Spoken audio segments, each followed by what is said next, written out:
성령님 좋은 아침입니다. 이 시간 성령님을 초청합니다. 오늘도 내 안에 오셔서 하나님을 기쁘시게 해드릴 것을 소원하게 해주세요. 오늘 말씀을 통해 구체적으로 무엇을 해야 할지를 깨닫게 해주세요. 깨달은 것을 삶 속에서 실천할 수 있도록 도와주세요. 아멘. 오늘 함께 나누실 하나님 말씀은 출애굽기 12장 21절에서 28절까지 말씀입니다. 모세가 이스라엘 모든 장로를 불러서 그들에게 이르되 너희는 나가서 너희의 가족대로 어린 양을 택하여 유월절 양으로 잡고 우슬초 묶음을 가져다가 그릇에 담은 피에 적셔서 그 피를 문 인방과 좌우 설주에 뿌리고 아침까지 한 사람도 자기 집 문 밖에 나가지 말라. 여호와께서 애굽 사람들에게 재앙을 내리려고 지나가실 때에 문 인방과 좌우 무설주의 피를 보시면 여호와께서 그 문을 넘으시고 멸하는 자에게 너희 집에 들어가서 너희를 치지 못하게 하실 것임이니라. 너희는 이 일을 규례로 삼아 너희와 너희 자손이 영원히 지킬 것이니 너희는 여호와께서 허락하신 대로 너희에게 주시는 땅에 이를 때에 이 예식을 지킬 것이라. 이후에 너희의 자녀가 묻기를 이 예식이 무슨 뜻이냐 하거든 너희는 이르기를 이는 여호와의 유월절 제사라. 여호와께서 애굽 사람에게 재앙을 내리실 때에 애굽에 있는 이스라엘 자손의 집을 넘으사 우리의 집을 구원하셨느니라 하라. 하매 백성이 머리 숙여 경배하니라. 이스라엘 자손이 물러가서 그대로 행하되 여호와께서 모세와 아론에게 명령하신 대로 행하니라. 마지막 재앙이 있기 전 이스라엘 백성이 준비해야 될 일이 있었습니다. 9번째까지의 재앙은 이스라엘이 준비해야 될 일이 없었지만 마지막 재앙만큼은 이스라엘이 순종하여 대비해야 될 것이 있었던 것입니다. 하나님은 9번의 재앙을 통해 하나님께서 여호와라고 하는 사실과 택하신 백성을 지키신다라고 하는 것을 보여주셨습니다. 이제 이스라엘 백성들은 하나님을 신뢰함으로 하나님께서 말씀하시는 것을 순종해야 될 때가 왔습니다. 그것은 바로 유월절 규례인데 오늘의 본문은 모세가 이스라엘의 장로들에게 유월절 규례를 전달하는 내용입니다. 21절입니다. 모세가 이스라엘 모든 장로를 불러서 그들에게 이르되 너희는 나가서 너희의 가족대로 어린 양을 택하여 유월절 양으로 잡고 모세가 이스라엘의 모든 장로를 불러서 전달했다라고 하는 것은 이스라엘 백성 중에 단 한 사람도 빠짐이 없이 마지막 재앙을 대비하고 있어야 함을 의미합니다. 마지막 재앙은 처음 난 것들의 죽음이었는데 이스라엘 백성이라 해도 이 재앙을 면하기 위해서는 가족대로 어린 양을 택하여 유월절 양으로 잡아야만 했습니다. 양 한 마리는 보통 10명 정도가 제사를 드렸고 만약 10명이 되지 않을 경우에는 이웃을 청하여 함께 유월절을 지낼 수 있었습니다. 어린 양을 택할 때에는 흠없고 일련된 수컷이어야 했는데 흠이 없다라고 하는 말은 온전함을 의미합니다. 이스라엘 백성들은 이렇게 하나님께서 말씀하신 방법대로 유월절 양을 택하여 죽여야 했습니다.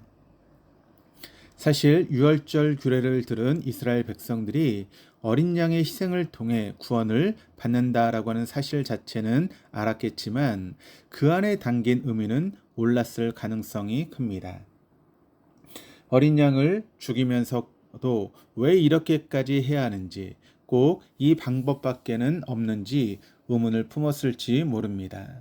하지만 그들은 의미와 목적을 다할 수 없었을지라도 하나님 말씀이기에 순종해야 합니다. 우리도 그렇습니다. 하나님께서 우리에게 무언가 요구하실 때 그 이유를 다 알 수 없을 때가 많습니다. 그때 이유를 다 알 때까지 가만히 있을 것이 아니라 그저 하나님을 신뢰하기에 순종함으로 나아가는 것이 복입니다. 어린 자녀가 부모의 뜻을 다 이해할 수 없어도 일단 순종하는 것이 복된 것처럼 이제 이스라엘 백성들은 하나님께서 제시하신 구원의 방법을 각 가정마다 믿음으로 취해야만 할 것입니다. 22절, 23절입니다. 우슬조 묶음을 가져다가 그릇에 담은 피에 적셔서 그 피를 문 임방과 좌우 설주에 뿌리고 아침까지 한 사람도 자기 집 문 밖에 나가지 말라.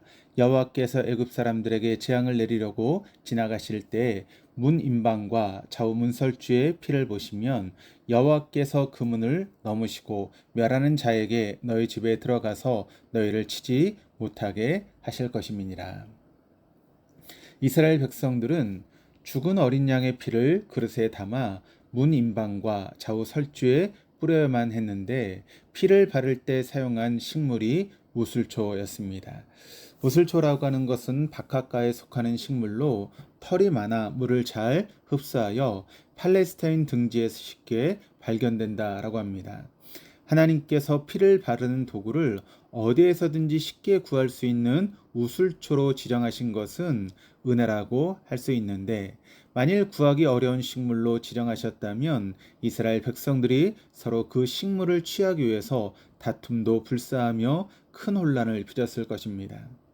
하나님께서 어린 양의 피를 우슬초 묶음으로 바르라고 하신 이유는 분명치 않지만 그것은 하나님의 뜻깊은 배려였을 것입니다. 우슬초가 유월절의 정결 의식을 위해 사용된 이후부터는 정화의 성질이 부여되어 성경 여러 곳에 등장하게 됩니다. 레위기 14장 2절에서 7절을 보면 문둥병자를 씻는 도구로 사용되었고, 그리고 민수기 19장 2절에서 6절을 보면 암송아지를 희생제물로 드릴 때 사용되었으며, 또 시편 51편 7절에서는 다윗이 간음죄를 저지른 다음 회개할 때 우슬초로 정결케 해달라는 기도를 드리기도 했습니다. 이제 이스라엘 백성들은 우슬초를 이용하여 죽인 어린 양의 피를 문 임방과 좌우 문설주에 발라야 합니다. 만일 우리 집 현관문에 짐승의 피를 발라야 한다면 상상만 해도 끔찍한 일입니다. 피를 바르라고 명한 존재를 전적으로 신뢰하지 않는 이상은 그 말을 우리가 따르기가 여간 어려운 일이 아닐 것입니다. 하나님의 존재를 조금씩 깨달아 가기 시작한 이스라엘 백성들은 그 어려운 일을 묵묵히 수행할 것입니다. 어린 양의 피가 문에 발라져 있어야만 10번째 재앙이 그 집을 넘어갈 것을 믿었기 때문입니다. 그렇다면 죽음의 심판이 피를 보고 넘어갔던 이유가 무엇이겠습니까? 피 자체에 능력이 있었다거나 어떠한 효험이 있어서였겠습니까? 그렇지 않습니다. 피가 발라져 있음은 이미 그곳에 죽음이 임했음을 의미하기에 죽음의 재앙이 그 집을 심판하지 않고 넘어갔던 것입니다. 즉, 죄 없고 흠없는 어린 양이 집안에 있는 자를 대신하여 죽은 것이 곧 이스라엘 백성이 심판에서 구원받을 수 있는 유일한 길이었습니다. 그러면 우리가 구원받았다라고 하는 것을 어떻게 알 수 있겠습니까? 이스라엘의 장자가 죽음의 심판으로부터 안전하다라고 하는 것을 하나님의 말씀에 의하여 알 수 있었던 것과 동일합니다. 내가 피를 볼 때 너희를 넘어가리라 말씀하신 하나님은 오늘도 우리에게 동일한 말씀을 하시는데 로마서 5장 9절에서는 이렇게 증거합니다.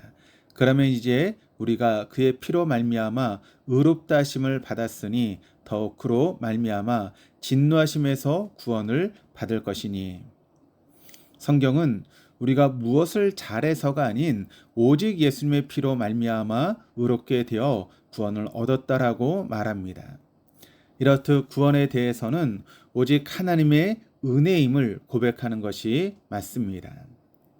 그러나 만일 하나님의 은혜로 구원받았기에 우리는 더 이상 할 것이 없다고 여긴다면 잘못된 생각입니다. 구원받은 참된 그리스도인이라면 구원의 은혜를 힘입어 하나님 말씀에 순종함으로 나아가야 합니다. 하나님께서는 유월절 사건으로 구원받을 이스라엘 백성에게 매우 중요한 것을 요구하셨습니다. 24절, 25절입니다. 너희는 이 일을 규례로 삼아 너희와 너희 자손이 영원히 지킬 것이니 너희는 여호와께서 허락하신 대로 너희에게 주시는 땅에 이를 때 이 예식을 지킬 것이라.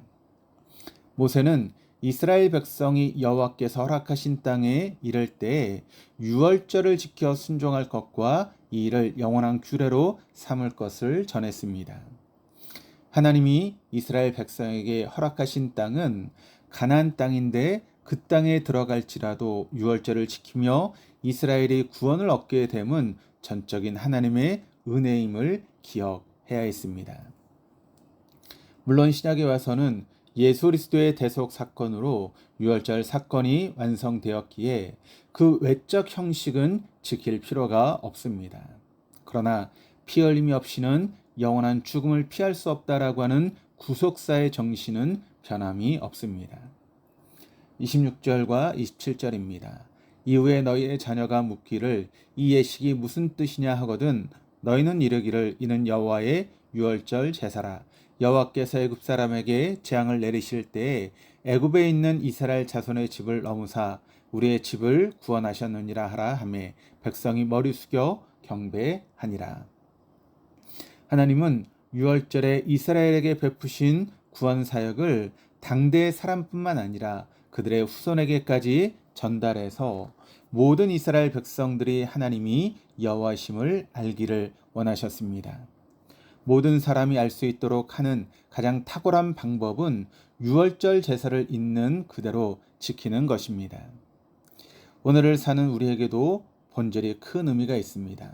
이스라엘 백성이 유월절 절기를 성실히 지킬 때 그들의 자녀가 유월절의 의미를 물어볼 수 있듯이 신자가 오직 예수님의 십자가만을 의지하며 살아갈 때 우리의 자녀와 또 주변에 있는 사람들이 우리의 신앙에 대해 물을 수 있습니다. 질문이 들어올 때 우리는 복음을 보다 자연스럽게 전할 수 있는 기회를 얻게 된 것이며 그때 예수님의 피 묻은 복음을 담대히 전해야만 합니다. 유월절 사건으로 구원받은 이스라엘 백성들에게 유월절을 후대에 알려야 하는 중요한 사명이 주어진 것처럼 십자가의 피로 구원받은 우리에게도 구원이 끝이 아닌 눈을 들어 하나님을 바라보고 주님의 말씀을 전해야 될 사명이 있습니다. 마지막 28절입니다. 이스라엘 자손이 물러가서 그대로 행하되 여호와께서 모세와 아론에게 명령하신 대로 행하니라. 모세의 말을 들은 이스라엘 백성들은 자신의 경험과 생각을 내려놓고 하나님이 명령하신 그대로 행했습니다. 만일 하나님께서 제시하신 방법 가운데 자신의 형편과 처지를 반영하여 지킬 만한 명령만 지켰다면 그들은 구출되지 못했을 것입니다. 우린 때로 하나님 말씀만으로 부족하다 생각하여 자신이 지혜롭게 여기는 방법을 찾아 말씀 위에 얹을 때가 있습니다. 엄밀히 말하면 이러한 태도는 온전히 순종하는 태도가 아닙니다. 하나님의 말씀을 믿지 못한 행동이며 이미 완전한 하나님의 말씀을 부족하다 여기기 때문입니다. 하나님은 이스라엘 백성들이 유월절을 온전히 지키길 원하셨던 것처럼 우리도 가감없이 순종하기를 원하시는 분입니다. 하나님 말씀 자체가 정답임을 기억하여 우리의 생각을 얹으려고 하는 마음을 내려놓읍시다. 하나님께서 이스라엘이 어디에 있든 무엇을 하든 늘 함께 계셨고 그들이 하나님을 의식하지 못할 때에도 하나님을 신뢰할 때도 한순간도 그들을 잊으신 적이 없었습니다. 우리의 삶을 보아도 죄 많고 허물 많은 존재지만 주님께서 지난 세월 앞에 늘 함께 하셨고 앞으로도 영원히 우리와 함께 하실 것입니다. 바로 그분이 우리를 구원하기 위해 십자가에서 모든 물과 피를 쏟으신 예수 그리스도이시기 때문입니다. 이 땅에 유월절 어린 양으로 오신 그분을 온전히 바라봄으로 구원의 은혜에 힘입어 날마다 새로워지는 우리 모두가 될 수 있기를 주님의 이름으로 축복합니다. 기도하시겠습니다. 하나님 아버지, 영원한 죽음에 이를 수밖에 없었던 우리를 유월절 어린 양이 되어주신 예수님의 피로 구원해 주심에 감사드립니다. 우리는 말로 형용할 수 없는 큰 은혜를 받았음에도 구원의 간격을 잊고 세속적인 가치관으로 세상에서의 기쁨과 만족을 추구했음을 회개합니다. 이제는 형편없는 우리를 한순간도 버려두지 아니하시고 주님의 약속대로 늘 우리와 함께하여 주심을 믿음으로 우리의 인생과 가정과 사회를 새롭게 하는 참된 그리스도인으로 살아가게 하여 주시옵소서. 감사드리며 예수님의 이름으로 기도합니다. 아멘.